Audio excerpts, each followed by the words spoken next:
আরেকটি guitar lesson নিয়ে এলাম। এটা হচ্ছে গিটার টিউন।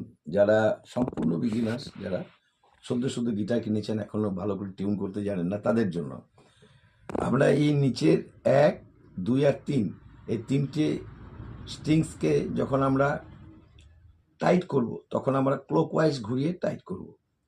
এইভাবে ক্লকওয়াইজ ঘুরিয়ে টাইট করব। যখন ঢিলা করব বা লুজ করব, তখন অ্যান্টি ক্লকওয়াইজ ঘুরিয়ে আমরা এটাকে লুজ করব। ঠিক উপরের 3টি এর সম্পূর্ণ বিপরীত।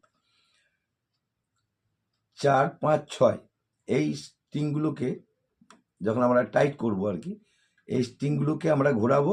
স্ট্রিং কিকে ঘোরাবো আমরা টাইট করার সময় অ্যান্টি ক্লকওয়াইজ ঘোরাবো, এইভাবে অ্যান্টি ক্লকওয়াইজ ঘোরাবো। আর যখন লুজ করব, তখন ক্লকওয়াইজ ঘুরিয়ে আমরা লুজ করব। এই ধরনের ভিডিও